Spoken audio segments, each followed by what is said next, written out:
Hello everyone, my name is Soren Shah and with me is Ron. We both are product managers in the data lake and the storage team in Snowflake, and we are super excited to be here to talk about all the new functionalities that we have built in storage, Apache Iceberg and Apache Polaris. So let's get started. Here is the agenda. We have a lot of ground to cover, and there are a bunch of functionalities that many of you have been requesting for a very long time. So we'll just go through all of these functionalities, go through all of the new announcements, and then we have a few demos as well to cover. So here's a Snowflake architecture.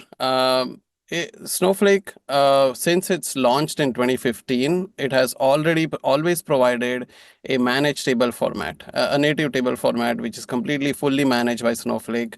The storage was also stored in Snowflake. Uh, because the table format is all managed and the Snowflake storage is also managed, we can do a lot of things like encrypting your data, like intelligently sharding it, storing your encryption keys, rotating them, and keeping your data super secure. It is a best place for you to have a transactional compliance for all of your data and to prevent data corruption as well. We have hundreds of engineers who are working on this storage platform to actually make sure that we do all of the hard work so that you don't have to do and manage your own storage. It is ideal for all of the Snowflake native tables. It is super easy to use, and it's ideal for best security as well. Many of our customers have been storing their structured data, semi-structured, and unstructured data on the Snowflake storage.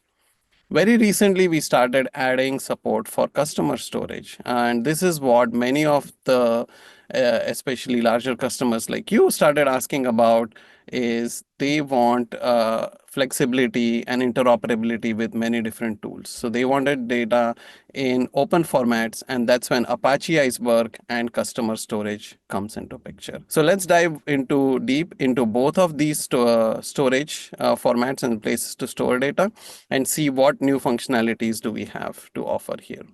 So one of the most common use cases which they have been asking about is they want a lifecycle policy that can help them with storage cost optimization as well as maintain the regulatory compliance. So we are coming up with a new functionality. This has been a long time in the making, and this has been one of the most complex projects which touches almost like all of Snowflake. And we are super excited to announce that this is available in private preview right now. So the first one is expiration lifecycle policy, where you can just write a lifecycle policy, apply it to a table, and then it permanently deletes all of your rows. It's actually extremely simple to use. The second one is archival lifecycle policy. So in the archival lifecycle policy, when you set it and you apply it to a table, it selects your rows, it archives them into colder storage, and then it keeps over there for a number of years or a number of days, and then finally deletes it. So let's see how it works. You can get started with lifecycle policies in actually two very simple steps, and then Snowflake will take care of the rest of the execution, the rest of the maintenance of the storage, and the management of the storage. The first step is to create a policy. In the policy, you define a policy expression, and the policy expression's job is to actually identify which rows the policy needs to execute on. So here I have a simple example. The policy is based on a timestamp column, and the policy expression is defined as this, where you identify all of the rows that are more than 360 days old, and then mark them for either for deletion or archival. In this case, I have it to be archived for 5 years, and then eventually it will be deleted. The second step is to just apply the policy to your table. So the command is super simple. You just alter a table and apply a lifecycle policy, and you say which command you are going to apply the life, or which column you're going to apply the lifecycle policy on. That's it. That's all you need to do. Once you have applied these policies, Snowflake will behind the scenes start executing these policy on a periodic basis. It will start identifying all of the rows in the table that match these criteria, and then it will start taking action on them. The default action is to get rid of the data or delete the data from that table. And then if you have archive for days applied, then we archive it in a colder storage tier. So let's see pictorially how this works. Before execution, a table may have all of the rows that are available for queries. Table rows, then the gray rows over here, these are the rows that are defined by the policy expression. So after 24 hours have passed on, let's say after the execution, what would happen is the gray rows, they are moved to a low cost storage tier or an archive tier. And these rows are offline now. They are not available for execution. So they stay in the archive tier for a number of days. In the previous example, we saw that they would stay in there for about 365 into 5 years. So five number of days. And then after those number of days have passed, so eventually we will delete those rows which are in the offline tier and they permanently go away. So until then, like if you want to really say reach out or you want to query your data from the archive tier, what do you do? So we have a command called restore or a retrieve command. So you create a table called a temporary table, and you create a table from the archive of your original table.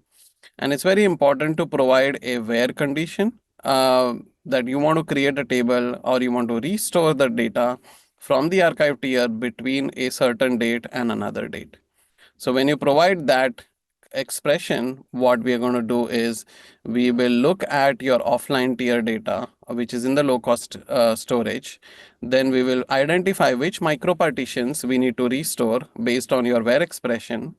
And then we will create this temporary table. Usually the use cases which most customers have mentioned are for that they got an audit request and now they want to extract the data from say colder tiers into a temporary table. They want to execute their analytics and then they want to again delete the temporary table so that they can go back to the original state that it was. So let's see a quick demo right now. So I have 3 clips or 3 recordings to show you. In the first recording, I'm going to show you data from a table called catalog sales data. This table stores sales information for every day for many years. And what I don't need is data from older years. So what I want to do is create a policy so that I can identify the data from say which is more than 1 year old and move that to the archive tier. Here we can see there are 120,000 rows that will be archived. Okay, so now I'm going to show you the other clip, the second clip. In this clip or in this recording, what I'm doing is I'm creating a lifecycle policy.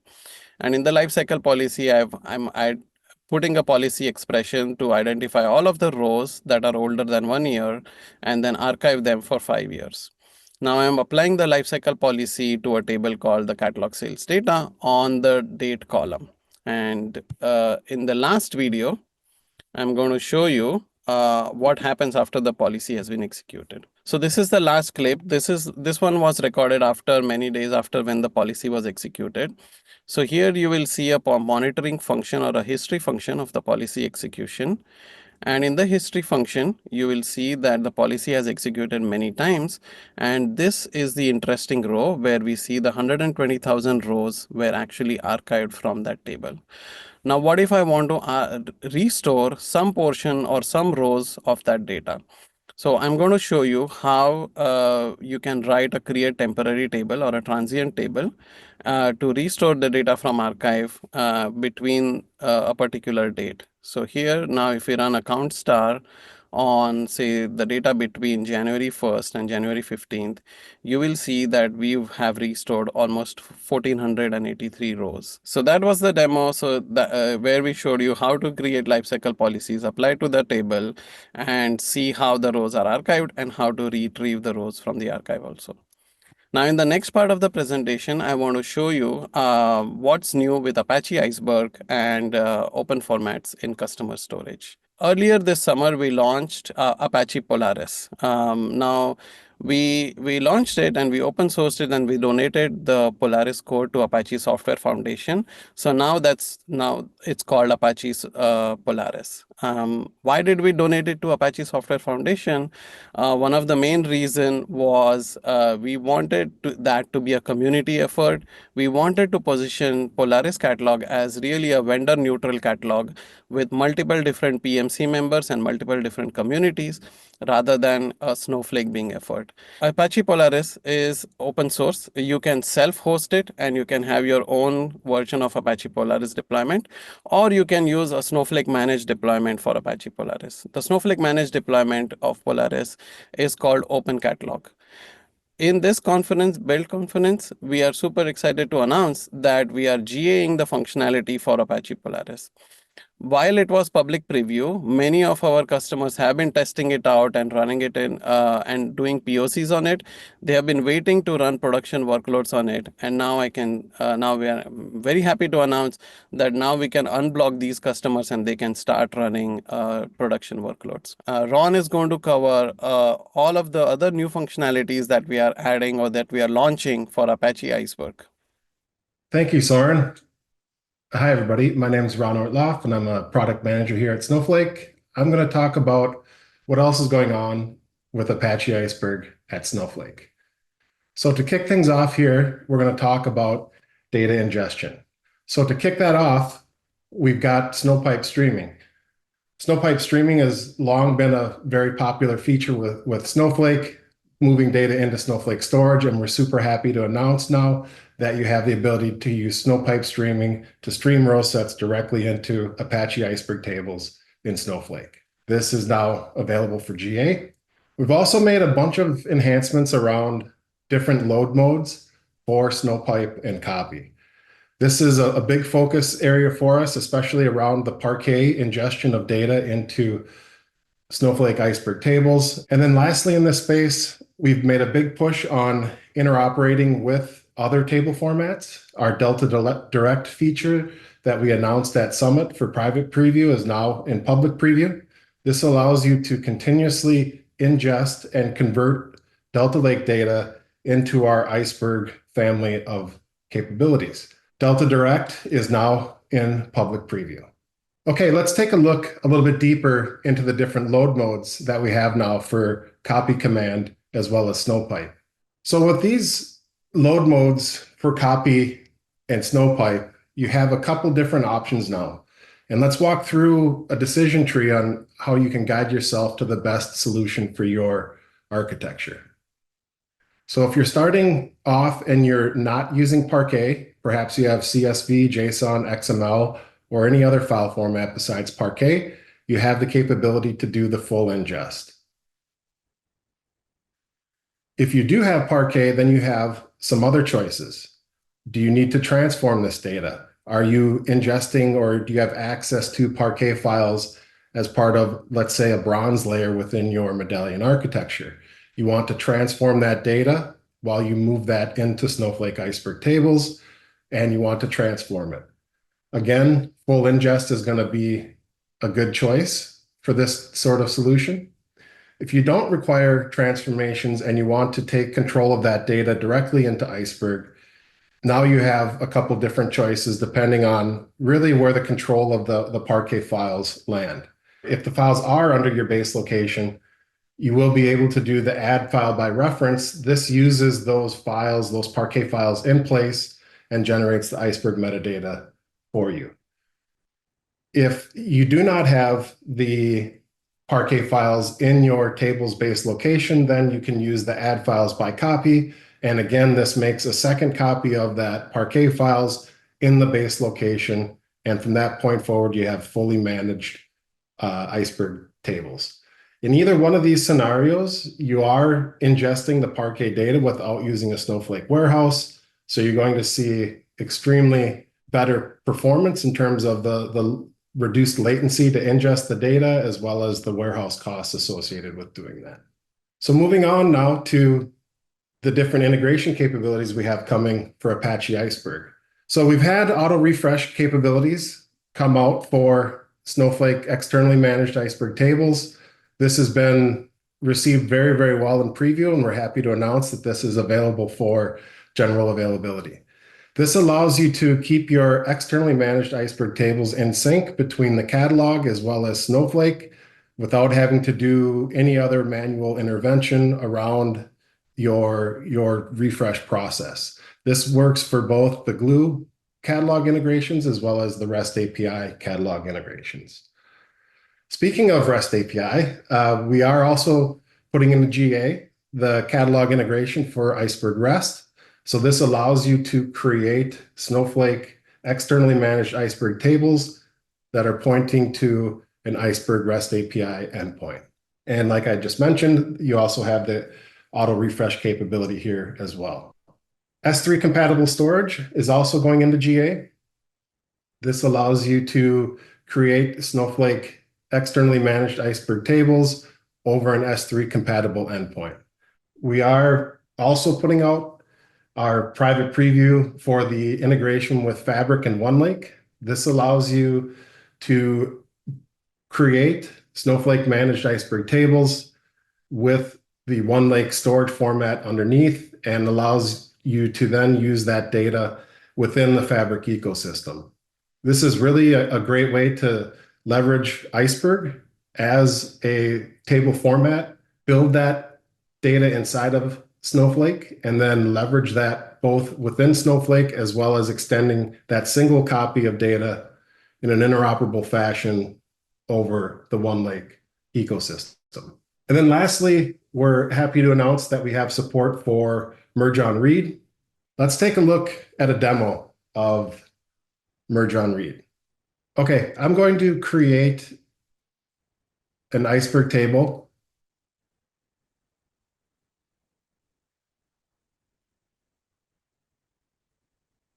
And then I'm going to insert some records into it. So I'm building up this table here. It's going to be a real simple, quick, short explanation and demo of how we can process merge on read files.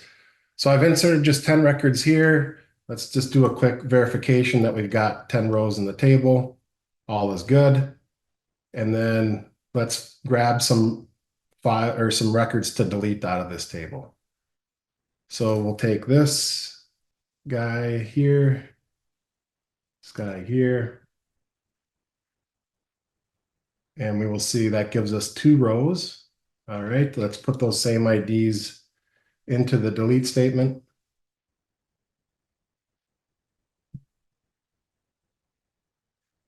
So what's happening now is we're producing those delete files with these records in it. So if I see here, then the 10 rows from the start, 2 deleted, so I'm down to 8. Let's hop over to Snowflake now and get that table created. So within Snowflake now, I'm going to build an Iceberg table that's externally managed and pointing to the Glue catalog where that table is stored. So first we will create an external volume. We will describe that volume and update the IAM policy to make sure we have the external volume fully registered. I will create a catalog integration that points to the location where that table is being managed. I'll do the same thing here with the catalog integration to get the IAM updated. And then we'll go ahead and create the table. So here we see on this particular session that I have, I do not have the row level deletes support enabled. So I expected this to fail, and sure enough, it failed. This is because, again, that table has both Parquet as well as the delete files associated with it.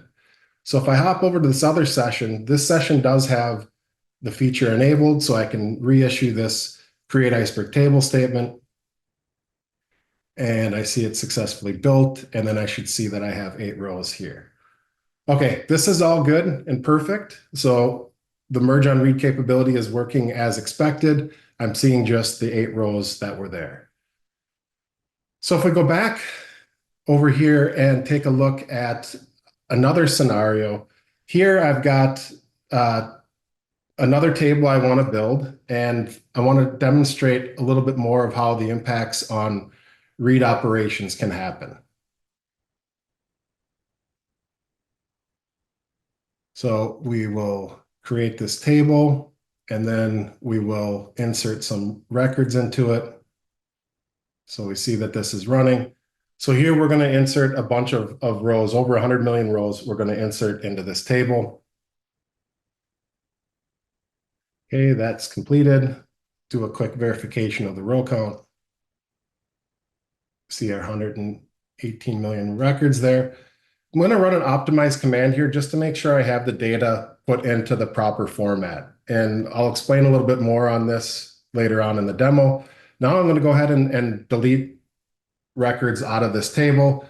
Again, think of this like a mass delete of data where you're doing things like GDPR compliance and wanting to make sure that your customer information, let's say, is in compliance with your local regulations. So this is generating the data. So now I've built a table, I've removed data from it, generated delete files. We can go back over to Snowflake now and create that table. So here I'm going to start this first one. That'll start building. Let's go back over here and create another table.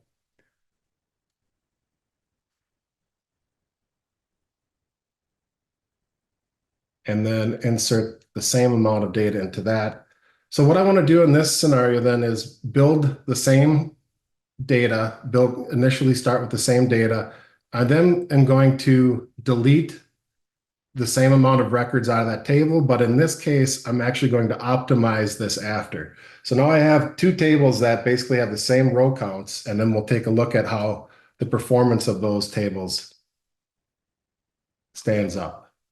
So the insert completed, I'll remove some records from it, and then I will run the optimize command when that delete is finished, and that will remove the delete files and give me a table with just Parquet in it.